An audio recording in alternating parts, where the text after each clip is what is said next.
मागच्या वेळी आपण पेज नंबर 90वरती आलेलो होतो आणि या पॅराग्राफला सुरुवात करणार होतो. Destiny had a strange plan in store for him. खरं तर दैवाचा, डेस्टिनी याचा अर्थ दैव किंवा नियती म्हणतो आपण. ह्या नियतीचा फॅराडेसाठी एक वेगळाच अनोखा अशा प्रकारचा प्लॅन होता. आपल्याला माहिती की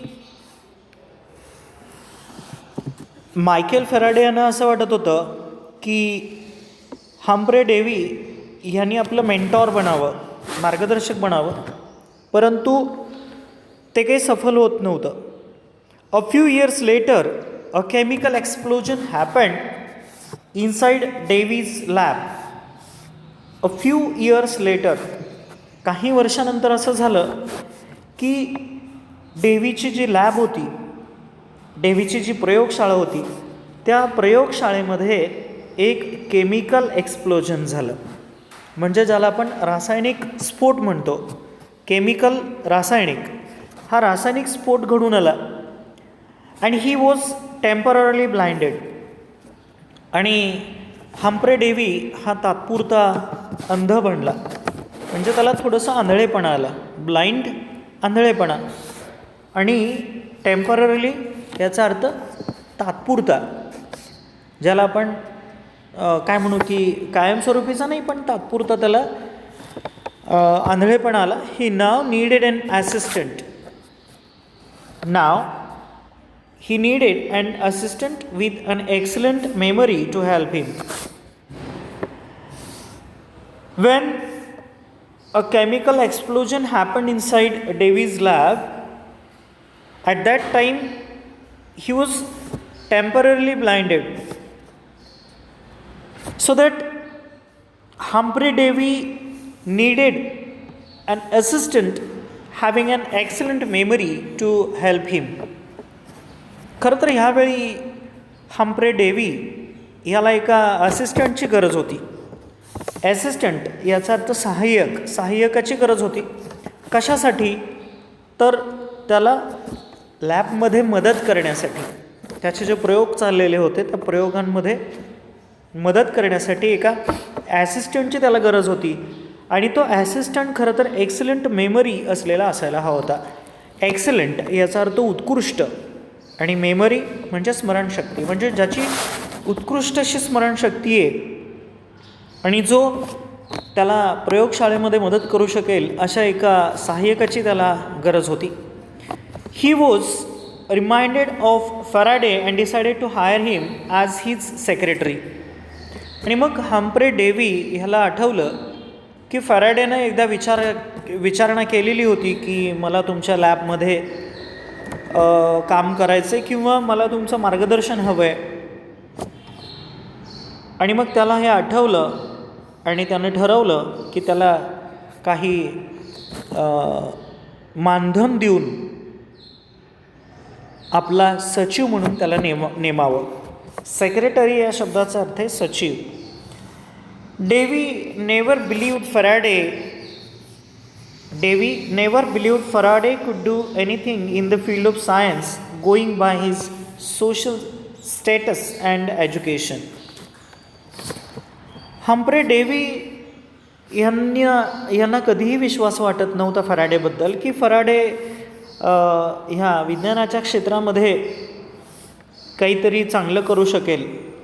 कारण न त्याच्याकडं सोशल स्टेटस होतं, ज्याला आपण सामाजिक दर्जा म्हणतो, तो चांगला सामाजिक दर्जा नव्हता.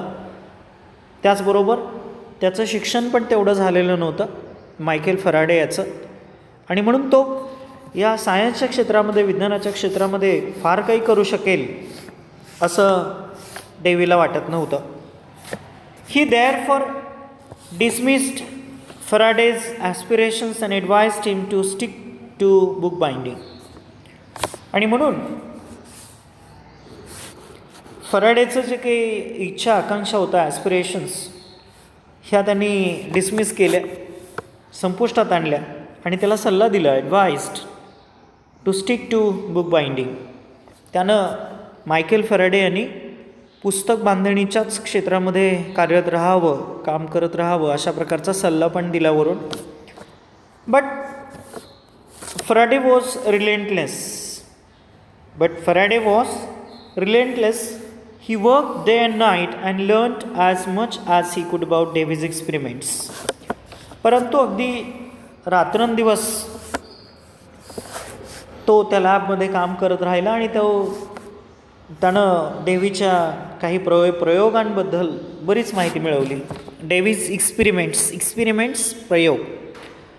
Soon Faraday became indispensable to Davy and was promoted to his lab assistant. नंतर काय झालं की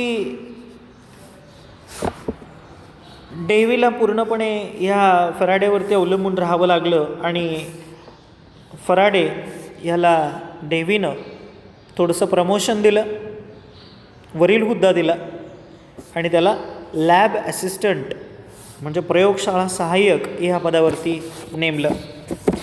दिस was his first step towards a scientific career. खरं तर मायकेल फॅराडे ह्याचं हे पहिलं पाऊल होतं एक वैज्ञानिक बनण्याच्या दृष्टीनं. Though much of his job now was cleaning labs, at least he got to see some of Davy's leading experiments. खरं तर जरी त्याचा लॅबमध्ये प्रवेश झाला असला तरी देखील त्याचं काम काय होतं तर it was just cleaning labs. फक्त प्रयोग झाल्यानंतर त्याला लॅब्स म्हणजे प्रयोगशाळा स्वच्छ करण्याचं काम देण्यात आलेलं होतं. ज्यायोगे ॲटलिस्ट तो डेव्हीचं जे काही सध्याचे एक्सपेरिमेंट्स चाललेले आहेत, प्रयोग चाललेले आहेत त्या प्रयोगशाळेमध्ये, ते जवळून पाहण्याची संधी तरी त्याला कमीत कमी त्या अनुषंगानं मिळालेली होती. Even then Davy did not have much hope for Faraday. असं असलं तरी देखील हम्फ्रे डेव्ही ह्याला फारसा विश्वास नव्हता फॅराडेबद्दल. Then Faraday got another chance to prove himself. आणि नंतर फॅराडे ह्यांना आणखी एक संधी मिळाली की स्वतःला ते प्रूव्ह करू शकतील एक उत्तम वैज्ञानिक असल्याचं. One day Davy tried to recreate a famous electromagnesium experiment with fellow chemist William Wollaston, exploring why when an electric current is applied to a wire, it causes that wire to behave like a magnet. एके दिवशी काय झालं की Dewey हा एक इलेक्ट्रोमॅग्नेशियम experiment करत होता त्याच्या सहकार्याबरोबर. फेलो याचा अर्थ सहकारी. तो फेलो केमिस्ट जो होता त्याचं नाव होतं विल्यम वोलॅस्टन. विल्यम वोलॅस्टन ह्याच्याबरोबर हम्फ्रे डेव्ही हा एक इलेक्ट्रोमॅग्नेशियमवरती एक्सपेरिमेंट करत होता. म्हणजे इलेक्ट्रिक करंट आणि चुंबक ह्याच्यावरती तो प्रयोग करत होता. आणि त्याला असा प्रयोग करायचा होता की ज्यावेळेस एखाद्या वायरमध्ये इलेक्ट्रिक करंट पुरवला जातो त्यावेळेस त्या वायरमध्ये चुंबक निर्माण होतं, मॅग्नेट निर्माण होतं. Obviously the forces were connected but nobody had figured out how to make it happen continuously. खरं तर हम्फ्रे डेव्ही ह्यानं निम्मा अर्धा प्रयोग पूर्ण केलेला होता, ते त्याला यश पण आलेलं होतं. परंतु जे चुंबक निर्माण झालेलं आहे त्या चुंबकाला अखंडपणे गती देण्यामध्ये तो अयशस्वी होत होता. Davy believed that if he could find out why it happened and controlled it there could be many practical applications of the force. आणि डेव्हीला विश्वास होता की जर त्यानं हा शोध लावला म्हणजे चुंबकीय ऊर्जेचं गतिज ऊर्जेमध्ये रूपांतर जर झालं तर ज्याला आपण म्हणतो की बऱ्याचशा उपकरणांमध्ये त्याचा उपयोग करता येईल बल म्हणून. फोर्स याचा अर्थ बल. But he was unable to figure out and was frustrated. परंतु त्याला ते शक्य होत नव्हतं, त्या प्रयोगामध्ये त्याला यश येत नव्हतं आणि म्हणून तो फ्रस्ट्रेट झाला होता. फ्रस्ट्रेट याचा अर्थ निराश झालेला होता. ही देन टीज्ड फराडे. त्याने नंतर काय केलं की त्याचा ॲसिस्टंट जो होता फराडे ह्याला चिडवलं, डिवचलं. टीज याचा अर्थ चिडवणे. Asking him to try his hand at it after he was done cleaning the lab. त्यानं थोडंसं चिडवण्याचा प्रयत्न केला फराडेंना की तुझं प्रयोगशाळा स्वच्छतेचं काम झालं की तू एकदा प्रयोग करून बघ बरं तुला जमतंय का. Within a few days Faraday solve the problem. अगदी काही दिवसांमध्येच फराडे यांनी ती समस्या सोडवली.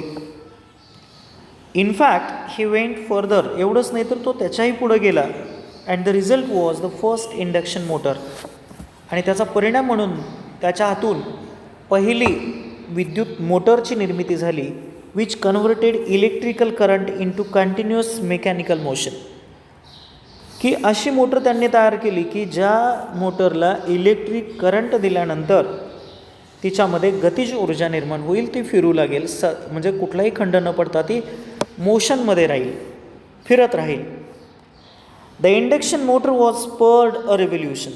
खरं तर ह्या मोटरनी अगदी क्रांती घडवून आणली. रिव्होल्युशन ह्या शब्दाचा अर्थ क्रांती. Fans, air conditioning, swimming machines, photographs, power tools, cars and even trains and aeroplane engines grew out of this simple device which was born out of mockery directed at Faraday. आज जे आपण पंखे वापरतो, वातानुकूलित यंत्रणा वापरतो ज्याला आपण एअर कंडिशनर्स म्हणतो, शिवण मशीन्स आहेत ज्याला सिविंग मशीन्स म्हणतात, फोटोग्राफ्स आहेत, पॉवर टूल्स आहेत जनरेटर्स वगैरे, कार आहेत. एवढंच नाही तर ट्रेनमध्ये आणि विमानांच्या इंजिनांमध्ये सुद्धा ही साधी मोटर वापरली गेली. की अगदी ज्या मोटरचा जन्म हा केवळ अभिरूप पद्धतीनं केलेल्या प्रयोगातून झालेला होता आणि तो प्रयोग फॅराडेंनी केलेला होता. म्हणजे फॅराडेंनी इंडक्शन मोटरचा त्या ठिकाणी शोध लावला की जो हम्फ्रे डेव्हीला देखील जमला नाही. आपण या ठिकाणी बघू शकतो फॅराडे, मायकेल फॅराडे यांचं छायाचित्र दाखवलेलं आहे. Faraday became a celebrity scientist overnight. अगदी एका रात्रीतच फॅराडे यांना एक उत्तम वैज्ञानिक म्हणून ख्याती प्राप्त झाली. Nobody now cared about his social status or education. आता मात्र कुणीच त्यांच्या सामाजिक स्तराबद्दल किंवा त्यांच्या शिक्षणाबद्दल बोलत नव्हतं. This young man had just created a revolution. ह्या तरुण माणसानं एक वेगळ्याच प्रकारची क्रांती केलेली होती. One would think as a teacher Davy was happy at his pupil's achievement.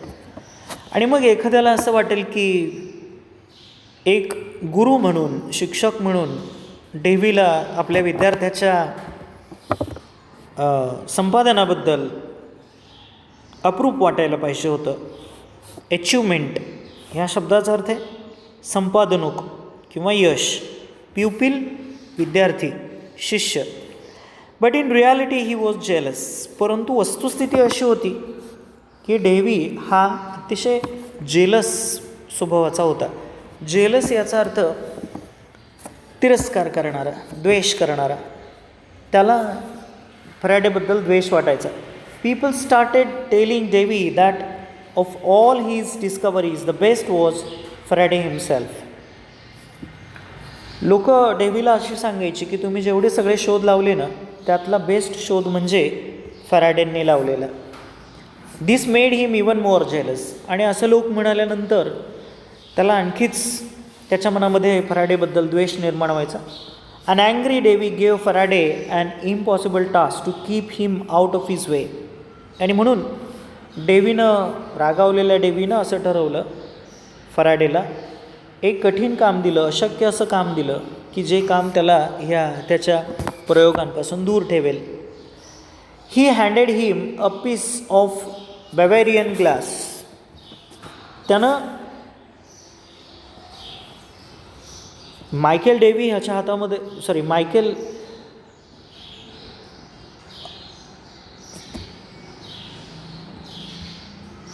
Faraday ह्याच्या हातामध्ये एक बॅवेरियन प्रकारची ग्लास ठेवली, काच ठेवली, which was used in lenses in telescopes and मायक्रोस्कोप्स.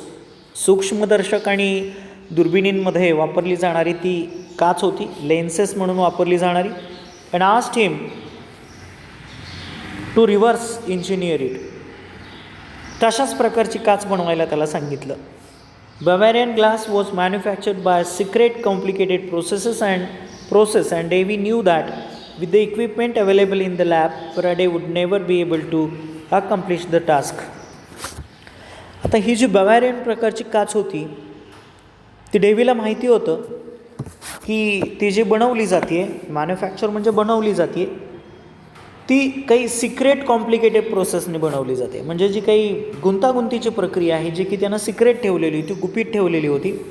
आणि डेव्हीला माहिती होतं की इथं उपलब्ध लॅबमध्ये असलेली जी उपलब्ध साधनं आहेत, म्हणजे अवेलेबल असणारी इक्विपमेंट म्हणजे साधनं, त्या साधनांच्या सहाय्यानं फॅराडे कधीच हे त्याला सांगितलेलं काम, दिलेलं काम तो पूर्ण करू शकत नव्हता.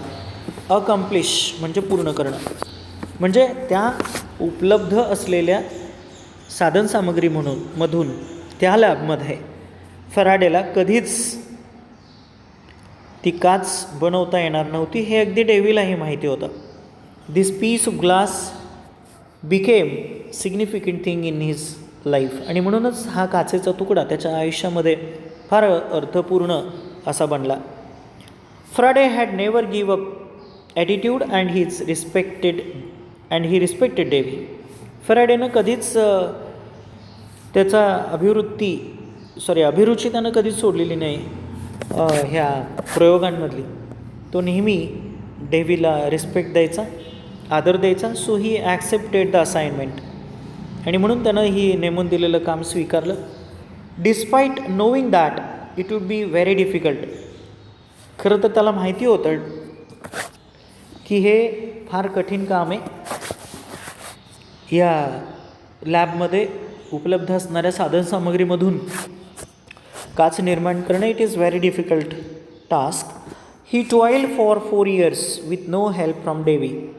तो सलग 4 वर्ष त्याच्यावरती प्रयोग करत राहिला. डेव्हीकडून त्याला कसलीही मदत झाली नाही. And expected failed. आणि अपेक्षित पद्धतीनं त्याला अपयश आलं.